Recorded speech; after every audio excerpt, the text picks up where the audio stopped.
안녕하세요. 예, 안녕하세요. 네, 정헬가업승계 소장 정선입니다.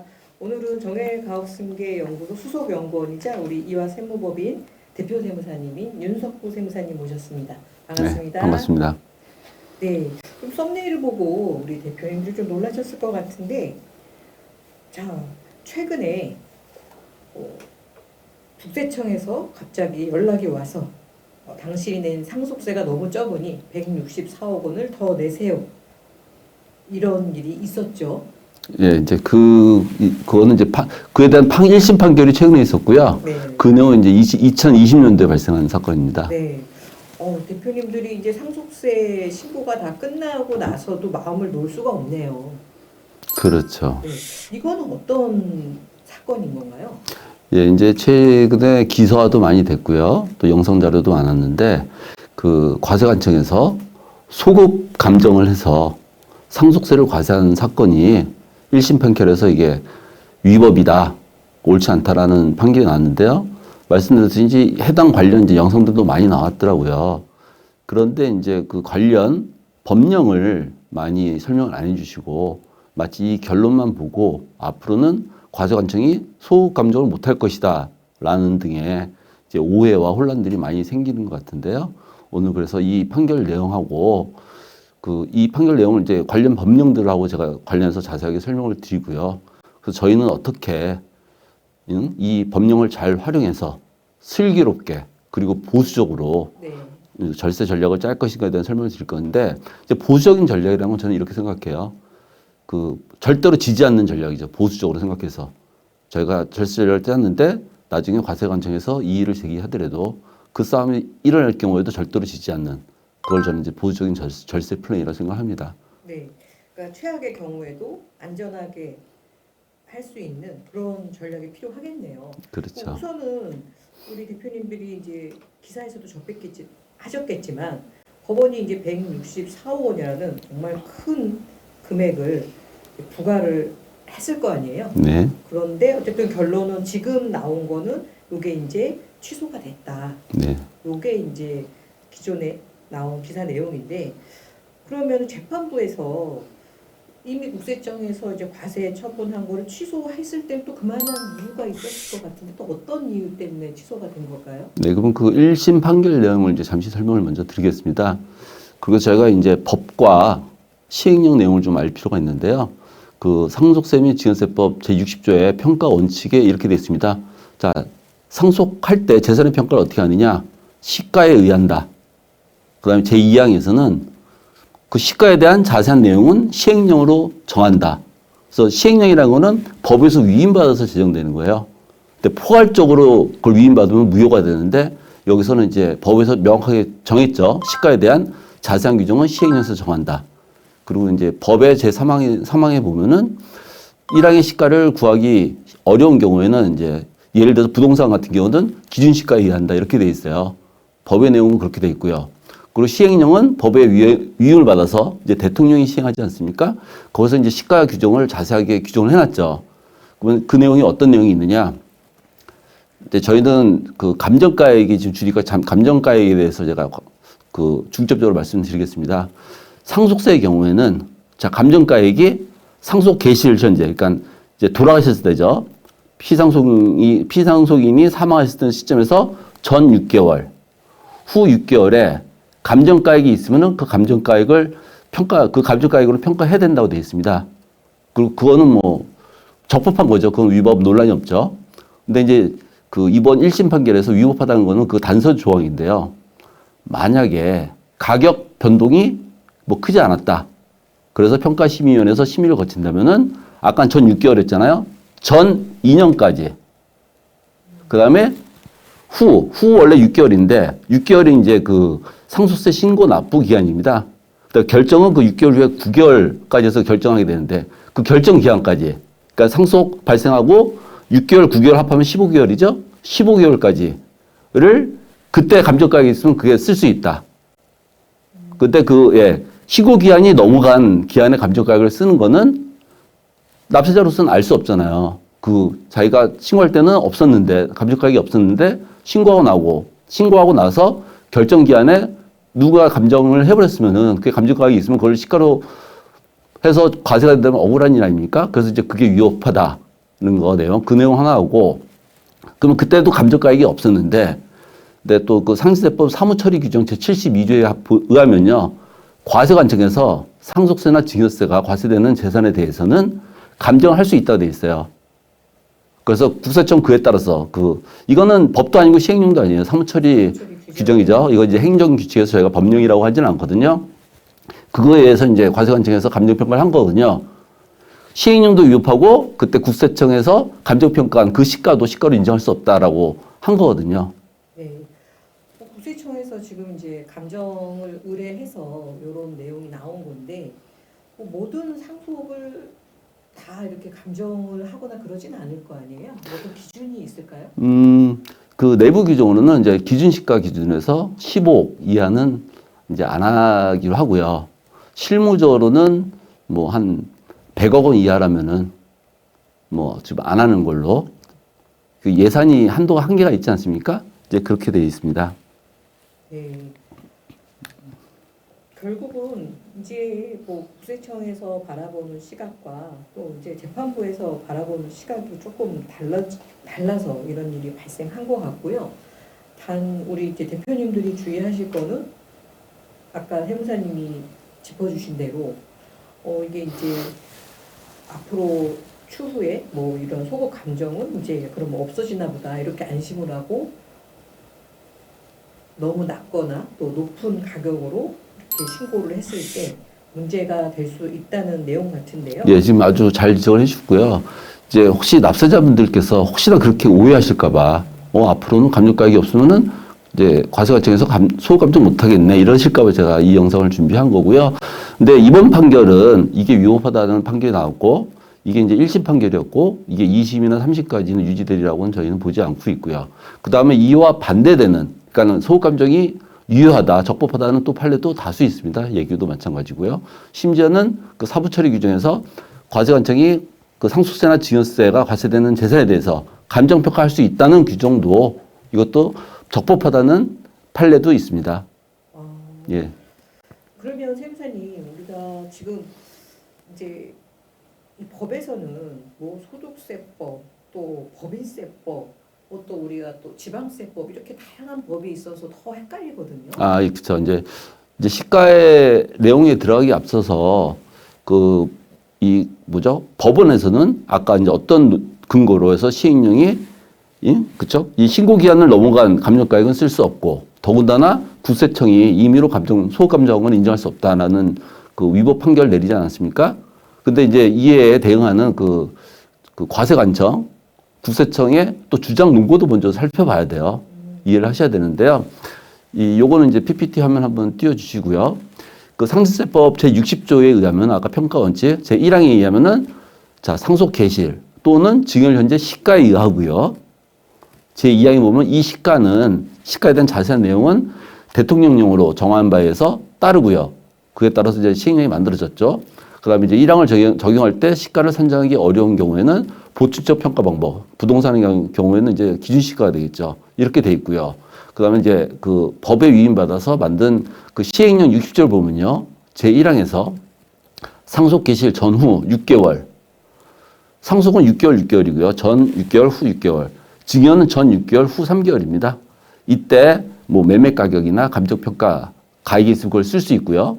단서상에는 만약에 그때 그 매매 가격이나 감정 가격이 없는 경우에는 전 2년, 그 다음에 이제 후는 6개월이 아니라 15개월까지 가격 변동이 없은 경우에 한해서 또 평가심의의 심의 규정을 통해서 감정할 수 있다. 그 가격이 있으면 그걸 사용할 수 있다는 거예요. 그러니까 시행령에는 과세관청이 감정평가를 한다는 내용은 없어요. 그렇죠? 근데 보셨듯이 법에서 분명히 시행령의 위임을 만들었고요. 시행령에서 그런 내용을 적었어요. 그러니까 이 시행령이 이제 위법하다라고 저희가 오해하면 안 된다는 거죠. 물론 그 1심 판결이 뭐 그대로 유지될 가능성도 있지만은 저희는 항상 이제 이기는 싸움을 해야 되는 거거든요. 그러니까 법은 당연히 국회에서 제정됐기 때문에 적법하고요. 법에서 위임된 사항에 대해서 시행령이 제정됐으니까 시행령도 저희가 무시할 수 없다는 거죠. 그리고 이제 그 시행령에 따라서 그 사무처리 규정 제72조에 의하면은 상속세나 증여세가 부과되는 재산에 대해서 감정기관에 의뢰하여 평가할 수 있다라는 근거 기준을 만들어놨는데 이에 대해서도 이 행정규칙이 그러니까 사무처리 규정이 적법하다라는 예규나 판례가 다수 있습니다. 예. 그리고 이제 좀 전에 우리 소장님이 말씀하신 시가에 대한 이제 그 네. 의미를 저희가 알아야지 저희가 보수적으로 이기는 시가라는 개념이 정말 어려운 것 같더라고요. 예. 그 시가라는 의미는 아시겠죠? 지금 이거 가격이 시가가 얼마야? 그 현재 가격을 얘기하는 거잖아요. 그리고 이제 법마다 시가에 대한 규정 내용이 다 달라요. 예를 들어서 이제 크게 보면은 대체로 보면 시가라는 거는 매매 가격인데 이게 특수관계에 나오고 막 싸게 거래하거나 비싸게 거래하는 건 안 쳐줘요. 불특정 다수인 간에 거래되는 매매 가격. 그게 1순위 가격이고요. 그 다음에 2순위에는 이제 감정가액. 거기에 뭐 수용 가격, 공매 가격인데 이런 경우는 잘 일어나지 않는 경우니까 2순위에 감정가액이 있고요. 그 다음에 3순위에는 유사 매매 사례가가 있어요. 매매 사례가는 이제 그 규모도 비슷해야 되고 위치도 비슷해야 되고 이래야 되는데 저희가 유사 매매 사례가를 쓸 수 있는 경우는 이제 아파트에 한정된다고 보시면 됩니다. 일반 꼬마 빌딩 같은 경우는 다 면적도 틀리고 층수도 틀리고 다르잖아요. 이럴 때는 이제 유사 매매 사례가를 못 써요. 그다음에 이제 그 경우가 없을 때는 맨 마지막에는 이제 기준 시가를 저희가 사용할 수 있는 거죠. 일반적으로는 그렇게 돼 있고 그거를 이제 상증세법에서는 그거를 이렇게 돼 있죠. 시가에 따르는데 시가의 규정은 시행령으로 정해놓고 시행령에는 감정가액까지만 돼 있거든요. 그다음에 법에서는 그런 시가가 없으면 그때 이제 기준시가를 쓸 수 있다고 돼 있고요. 근데 기타 소득세나 법인세법 보면은 시가의 범위 안에 기준시가를 놉니다. 그래서 아까 제가 말씀드렸지 1순위 시가 매매가, 2순위 시가 감정가액 또는 이제 유사 매매 사례가, 그다음에 3순위 시가 기준시가가 되는 거죠. 그래서 그거를 이제 법마다 어떻게 규정해 놓는지 한번 말씀드릴까요? 네. 예. 그 소득세법은 이건 좀 PPT 한번 띄워주세요. 소득세법에 의하면 시가는 그 시행령 제98조에 부당행위 계산 부인에 나오는데요. 거기는 뭐 이렇게 돼 있어요. 법인세법 시행령에 따른다. 소득세에서는 법인세법 시행령에 따른다. 예, 이렇게 돼 있고. 네. 그러니까 부당행위 계산에 대해서 뭐 아시는 분도 있겠지만 한번 간단하게 좀 쉽게 좀. 예, 이게 그 소득세법에 그것도 부당행위도 사실 법마다 다른데요. 지금 소득세법이니까 소득세법에 대해서만 말씀드리겠습니다. 그 매매하는 경우, 그러니까 양도소득 관련한 거죠. 양도소득세를 계산할 때, 매매할 때 특수관계자 간 거래다. 그러니까 부모 자식 간이다, 부부 간이다. 또는 사촌 사이다. 이런 거 부당행위, 그 특수관계인가 매매죠. 또는 뭐 대주주와 회사 거래다. 임직원과 회사와의 거래다. 이게 이제 특수관계자 간 거래거든요. 그때 그 매매 가격이 시가의 5% 이상 차이 나거나 3억 이상 차이 나면 5% 3억 이상 차이 나면은 그게 부당행위다. 그때는 그 가격을 인정하지 않고 다시 시가를 비교하는데 그때 쓰는 그 시가가 법인세법 시행령을 규정한다고 되어 있고요. 그다음에 이제 소득세법에서는 그 시가에 대한 얘기가 그 167조에도 한 번 더 나와 있어요. 그래서 법인세법을 준용한다 그랬잖아요. 그래서 법인세법 시행령을 준용해서 시가를 사용했다면은 이거는 소득세법상 그 부당행위 계산에 적용하지 않는다. 그러면 소득세법상 부당행위 계산에 적용 안 되면 법인세법을 또 알아야 되나요? 그렇죠. 그렇게 해서 이제 법인세법 하면요. 이것도 이제 PPT 잠깐 보여주세요. 네. 그래서 법인세법은 명확하게 시가의 이제 범위라고 해가지고요. 나와 있는데 아까 제가 말씀드렸듯이 매매가. 네. 그러니까 특수관계인 아닌 불특정 다수인 간의 매매가. 그 다음에 감정가액. 감정가액에는 뭐 공매가액, 수용가액 다 들어가 있습니다. 이제 그게 없으면은 상증세법 61조부터 66조까지 규정을 준용한다는데 이게 부동산의 경우는 기준시가를 얘기하는 거거든요. 그래서 시가의 범위에는 매매가 없으면 감정가액, 감정가액 없으면 기준시가까지 다 시가에 포함된다는 거죠. 네. 대부분은 좀 이제 기준시가가 뭐 말씀하신 매매가나 감정가보다는 낮은 경우가 대부분이잖아요. 그렇죠. 네. 근데 기준시가로 우리가 한참 이제 뭐 국세청에서 이런 사후 감정도 있고 해서 기준시가로 하면은 뭐 큰일 난다 이렇게들 알고 계시는데 법상으로 보면은 기준시가도 시가가 될 수 있네요. 그렇죠. 그리고 이제 제가 그 하나의 팁을 말씀드리면은 아까 뭐 감정평가 할 수 있다는 이제 사무처리 규정도 있잖아요. 근데 거기에 대해서 어느 경우에 한정되어 있거든요. 상속세나 증여세가 부과되는 재산에 대하여 네. 이게 키입니다. 네. 근데 개인 간에 뭐 매매한다거나 법인 간에 매매할 때, 그러니까 소득세법상, 법인세법상 중요할 때는 감정평가할 수 있는 근거 규정이 없는 거죠. 특수관계인 간에 뭐 거래를 할 때도 이게 증여가 아니고 그냥 매매라고 한다면 그때도 감정 의무는 없는 건가요? 그렇죠. 그때는 감정 의무가 없고요. 개인 간에 증여를 했다. 그건 아까 상속세나 증여세가 과세되는 경우에 대하여 과세과정에서 감정평가할 수 있다고 돼 있잖아요. 네. 그 행정규칙 자체가 위법이냐? 저희는 논하지 않고요. 보수적으로 그냥 인정해 주자 이거죠. 네. 행정규칙도 인정해 주고 갔을 때, 하지만 소득세법상, 법인세법상 거래에 대해서는 그 강제로 감정평가할 수 있는 규정은 없다는 것이죠. 네. 아무래도 이제 의뢰하시는 대표님들이 이제는 모든 부동산을 감정을 해야 된다고 이렇게 좀 잘못 알고 계시는 경우가 많더라고요. 근데 그거는 상증세법상이니까 증여일 때, 상속일 때 그럴 때는 이제 감정가가 필요한 경우가 있겠네요. 예. 그래서 이 부분은 이제 저희 관련 세무사 분들이나 또는 이제 컨설팅 경력이 많으신 분들도 이제 잘 이해를 못 하신 경우가 있더라고요. 그러니까 혼합해서 들어오는 거죠. 주식평가도 이제 다 감정을 해야 돼. 그렇죠? 상속세가 부과되지 않아도 무조건 감정을 해야 돼.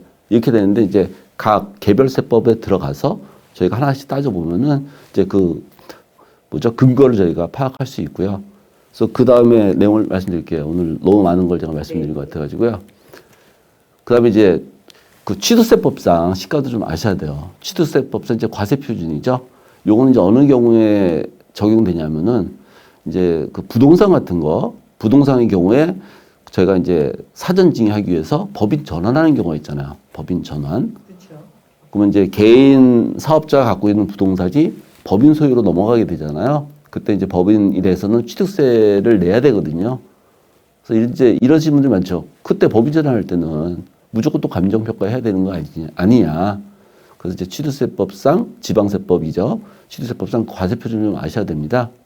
그래서 이제 취득세법 보시면요. 이것도 이제 PPT 한번 띄우시면요. 네. 처음에 이제 무상취득 먼저 말씀드릴게요. 그래야지 이제 유상취득을 이해할 수가 있거든요. 무상취득은 공짜로 받는 거잖아요. 네. 이제 크게 말하면 상속하고 증여를 나눌 수 있는데 상속의 경우는 시가표준액입니다. 그러니까 시가표준액은 그냥 기준시가로 그죠? 이해하시면 되고요. 그래서 상속은 뭐 쉬워요. 시가표준 낮은 금액으로 할 수가 있어요. 근데 상속 외의 경우, 그러니까 증여의 경우는 이거는 저희가 아까 계속 공부했던 시가, 법인세법상 그 시가의 범위가 똑같아요. 1번 매매가, 2번 감정가액인데 이거는 이제 전 6개월, 후 3개월로 돼 있고요. 그 다음에 이게 없어? 없으면은 취득일 전 2년까지 보겠다. 그 다음에 신고기한은 이제 취득세는 취득한 다음에 60일까지 신고한 거거든요. 그 신고 기간 지난 다음에 6개월까지 감정가액이 있으면 그걸 쓸 수 있다. 그죠? 그래서 그 취득일 전 2년 적고도 감정가액이 쓸 수 있다. 만약 그 가격에 특별한 변동이 없는 경우에는. 그 다음에 취득한 후에 6개월 플러스 60일이니까 약 8개월이죠. 8개월 안에 감정가액이 있으면 감정가액이 쓸 수 있다라고 돼 있고요. 근데 이 경우가 다 없다 할 때는 또 시가표준액해서 기준시가를 과세표준으로 쓸 수 있습니다. 그러니까 그게 이제 무상취득하는 경우에, 증여의 경우에 이렇게 돼 있고요. 이걸 안 다음에 이제 유상취득, 저희가 일반적으로 유상취득이죠. 개인 사업자의 법인 전환도 이것도 유상취득입니다. 법인 전환도. 근데 이 경우는 어떻게 되냐면요. 특수관계자가 아닌 사이 비특수관계자끼리 거래를 했다. 그러고는 사실상 취득가액이야, 사실상. 그러니까 모르는 사람과 거래했으면은 뭐 더 비싸게 주고 황당하게 너무 많이 비싸게 주고 사거나 또 매우 낮게 사는 경우는 거의 없지 않습니까? 그래서 사실상 취득가액이 과세 표준이 되고요. 근데 만약에 특수관계자가 간 거래다. 그럼 개인 사업자가 법인으로 전환하게 되면은 그 개인하고 법인은 이제 특수관계자가 될 수 있죠. 그때는 이제 또 시가 인정액을 써가지고요. 아까 이제 시가 인정액은 아까 무상취득, 증여의 경우에 사용하는 거. 매매가, 감정가 없으면은 시가표준액, 기준시가를 사용할 수 있는 거죠. 그래서 이제 저희가 소득세법, 법인세법, 그다음 지방세법 중에서 취득세법에 의해서도 이제 어떤 경우에 어떤 가격을 저희가 그 시가로 사용할 수 있다 이런 걸 알 수 있는 거죠.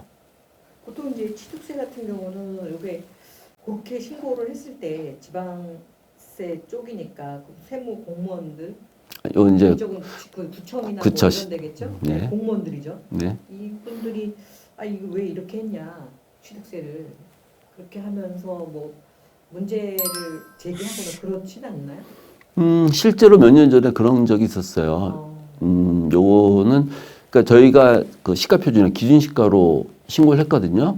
신고를 했더니 이제 그러시더라고요. 그게 강남구청이었는데 이제 처음 봤다. 처음 이렇게 신고한 경우는 처음 봤다. 해서 왜 이렇게 되냐 해서 제가 설명해 줬죠. 그 이거는 상법 규정에 의해서 주식회사에 의하면은 감정평가를 받아야 되지만은 유한회사의 경우에는 감정평가를 받지 않아도 됩니다.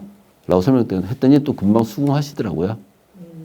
예, 법상 나와 있는 거니까. 그렇죠. 네, 근데 어떻게 보면 요거를 좀 과대 해석해서 전부 다 감정을 해야 된다고 생각해서 한참 이제 저희가 법인 전환할 때 이 취득세가 이제 감정가로 하면은 지금 말씀하신 기준시가보다는 훨씬 높잖아요. 네. 그래서 그 취득세 부담이 크다 보니까 법인 전환할 때 좀 어려움이 많았던 걸로 제가 기억을 하거든요. 근데 내용을 정확하게 안다면 이게 취득세가 보통 이제 대부분 전환할 정도면 단위가 좀 크다 보니까 차이가 좀 많이 날 것 같아요. 예, 서울 같은 경우는 대략 취득세가 한 10% 되거든요.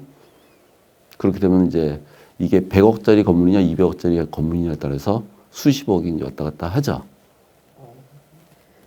법을 이렇게 해석한다는 게 참 어려운 것 같고요. 그리고 지금 이제 태무사님 말씀은 이제 우리가 소득세법, 근데 이건 이제 법인세법에 또 가름하니 그걸 또 알아야 되고 또 취득세는 또 지방세는 또 이것도 알아야 되고 각각을 정확하게 알아야 내가 손해를 안 보겠네요. 예. 그래서 이제 제가 사실 이제 오늘 드리는 말씀은 뭐 감정평가 받지 마세요 이런 건 절대 아닙니다. 또 무조건 감정평가 해야 됩니다 이런 말씀도 아니고요. 이거를 이제 감정평가 금액을 사용할 것인지 감정평가 받지 않아도 되는 것인지 이 규정을 케이스 고객마다 다 다르세요.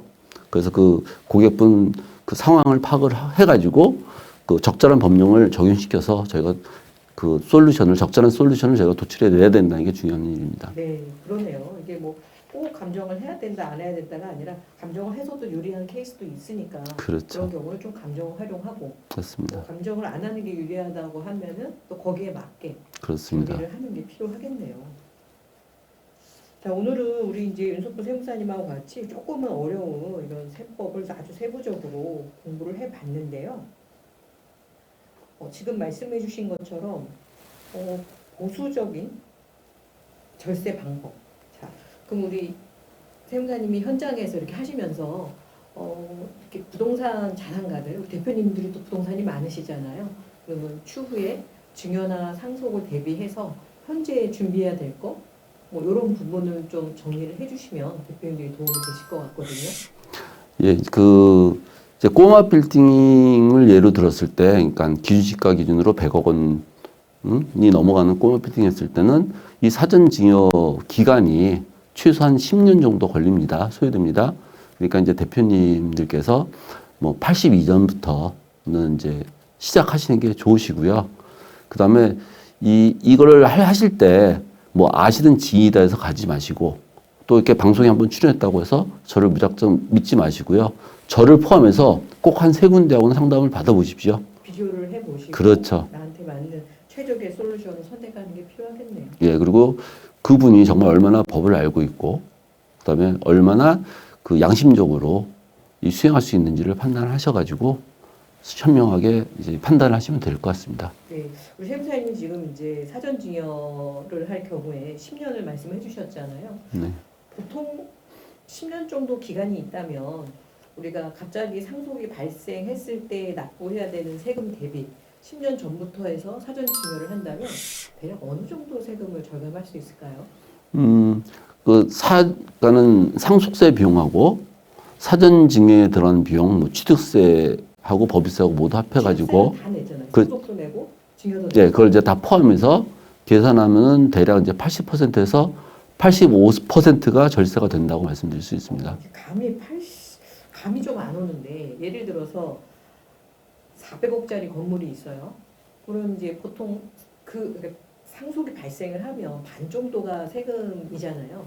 근데 우리가 10년이라는 시간을 가지고서 사전 증여를 잘 짜서 한다 그러면 아까 200억이 아니라 80%를 줄일 수 있으면 그러니까 한 40억 원 내외에서 저희가 완료할 수 있다는 얘기가 됩니다. 근데 이 경우도 네네. 뭐 적용되는 경우가 있고 그거에 못 미치는 경우도 있고 평균 그 정도는 예. 시간과 또 여기서도 중요한 게 그 주시는 분의 건강도 또 중요하겠네요. 그 그럼요. 시간을 벌어야 되니까. 네. 네. 최근에는 이제 부동산 자산이 너무 많이 이제 상승을 하다 보니까 과거에 뭐 수십억짜리가 갑자기 이제 100억대로 다 올라가 버리니 누구나 상속세가 두려운 상황이 온 것 같습니다. 특히 저희가 오늘도 상담 오신 분들이 정말 이 강남에 고가 아파트들이 많잖아요. 그걸 이제 입주권을 받으신 케이스인데 제가 시세를 보니까 1+1은 거의 140억에 지금 호가가 떴더라고요. 근데 이분들은 현금이 없죠. 현금이 없고 특히 주택 같은 경우는 대출이 이제 140억짜리도 2억밖에 안 나오잖아요. 그러니 현금 유동성도 없고 그래서 우리는 다 부러워하는데 굉장히 지금 고민들이 많으시다 그러시더라고요.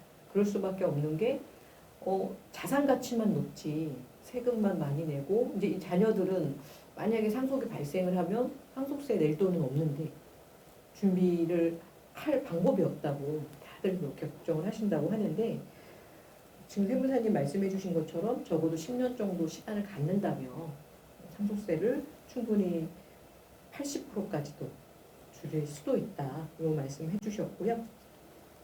오늘 핵심은 어쨌든 뭐 감정가 받을 필요 없다, 뭐 소급 안 된다 이게 아니라는 말씀이신 거네요. 네. 예, 단 제대로 법만 알면 안전하게 추후에 감정을 하더라도 뭐 그걸로 인해서 불이익을 받지는 않을 거다. 맞습니다. 네. 자, 우리 대표님들 특히 이제 부동산을 소유하고 계신 대표님들이라면 이런 부분 좀 참고하셔서 미리 사전에 준비하셔야 될 것 같고요. 어떠세요, 세무사님? 지금 이제 부동산을 개인으로 소유하고 계신 게 훨씬 더 많잖아요. 네. 그러면 요새 추세는 이런 개인의 부동산을 그대로 자녀에게 상속 증여했을 때와 또 이게 개인이 아닌 법인으로 전환을 해서 했을 때 어느 정도 아까 그 80% 정도 절감된다는 게 바로 이렇게 좀 법인을 활용했을 때 가능한 거겠죠? 맞습니다. 네. 개인으로는 어렵죠. 개인으로 하면 이제 증여세가 발생되기 줄일 수 때문에 있는 방법이. 네. 네. 그래서 그런 부분들은 우리 이제 윤석보 세무사님이 기존에 우리 가족법인 관련돼서 영상을 해놓은 게 있으니까 그 부분을 좀 저희가 링크를 해드릴 테니까 참고하시면 될 것 같습니다. 자, 오늘은 우리 윤석보 세무사님 모시고 최근에 있었던 이제 164억의 상속세 추가 상속세 관련된 판결에 대해서 알아봤고요. 우리 대표님들이 어떻게 준비하면 될지 아주 세부적으로 말씀해 주셨습니다. 세무사님 우리 대표님들께 당부의 말씀 마지막으로 부탁드리겠습니다. 네, 지금 오늘 영상 촬영하는 날이 올 겨울 중에서 가장 이제 추운 날씨인데요. 네. 대표님들 무엇보다도 건강 유의하시고요. 그다음에 그 화목한 가정은 가장 중요하다고 말씀드렸죠. 건강과 화목한 가정 유지하시고 그다음에 이 절세 방법에 대해서는 너무 걱정하지 마시고 서두르시지 마시고요. 그다음에 이제 저를 포함한 3명 정도 세무사 만나셔가지고 마음 편하신 분들, 그다음에 이제 그렇게 부담되지 않는 수수료로 진행해 주실 수 있는 분들을 잘 만나시기를 당부드리겠습니다. 네. 마지막으로 세무사님, 그러니까 절세의 골든 타임이라고나 할까요? 이때까지는 꼭 사전 증여 검토를 해야 된다. 그 연령으로 치면 언제가 마지막이 될까요? 글쎄요, 이제 그 AI 시대에 살고 있고 저희가 조만간 이제 기대 수명이 100살이 아니라 120세까지라고 하더라고요. 그래서 지금 대표님들께서 지금 해야 되겠다. 지금 당장 이 영상을 보시는 이 시점이 가장 적당한 시기가 아닐까 생각합니다. 빠를수록 세금은 더 절감이 된다. 맞습니다. 늦을수록 이제 그 기회 비용은 더 커진다는 말씀이시네요. 예. 예. 오늘 이렇게 영상 들으시면서 나도 좀 그러니까 재산을 좀 미리 좀 정리해야 되는데 이런 고민이 있으시다면 우리 영상 하단에 상담 신청을 남겨주시면 우리 윤석보 세무사님과 상담을 하실 수 있습니다. 자, 우리 다음에 또 더 좋은 영상으로 찾아뵙도록 하겠습니다. 네, 감사합니다. 네, 감사합니다.